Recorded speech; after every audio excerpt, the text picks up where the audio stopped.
is Ambassador John McDonald speaking. I'm Chairman and CEO of the Institute for Multi-Track Diplomacy, a small NGO based in Arlington, Virginia. I just listened to Ms. Fox's video, and I was very impressed with the story she told based on her 10 years with the CIA. I have had 40 years as a U.S. diplomat and 24 years as head of IMTD.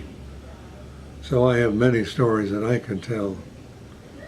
The thing that impressed me most about Ms. Fox's video was the fact that she said you have to talk to people.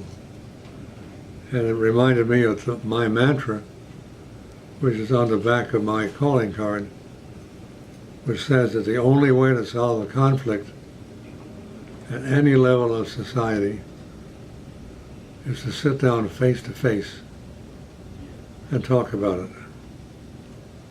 That's basically what we do in my institute. And we've carried that concept out in some 30 countries around the world, dealing only with the people. We have not had funding from the U.S. government. We work with private donors and members of our organization who pay dues. And we go where we're invited to go by the people in a conflict situation. And then we go and we do something governments don't know how to do. We listen. We listen to what they have to say. And we tell them about what we do. And if they want us to help them, we say, well, we'll raise the money. We won't charge you for anything that we do. And we'll come to your place of conflict and sit down and talk with you. And then we'll get invited to talk with the people on the other side of the conflict. And eventually we'll hopefully bring you together so you can meet together and talk together. That's basically what we do.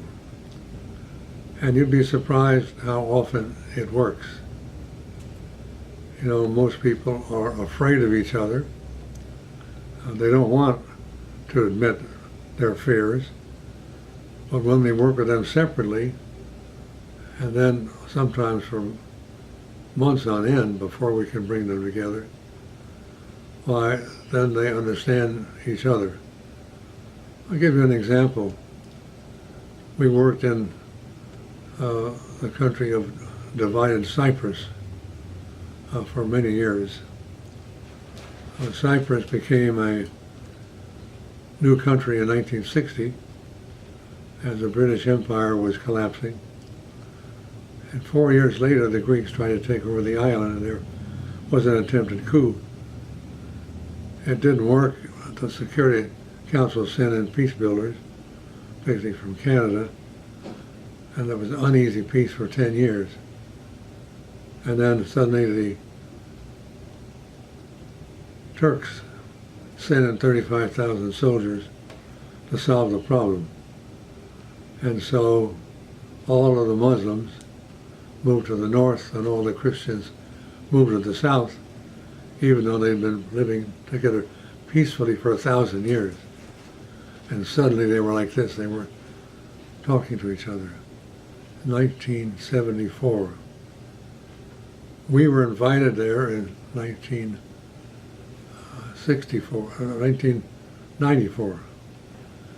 And we went and we began talking and working with people over the next 15 months and gradually brought them together, set up a steering committee, and worked there for 7 years. And now the people are talking to each other all the time, moving back and forth across the line of control that divided the island. So you see, it's possible when you bring people together to get them to talk and to get to know each other to build a peace process that lasts. Thank you.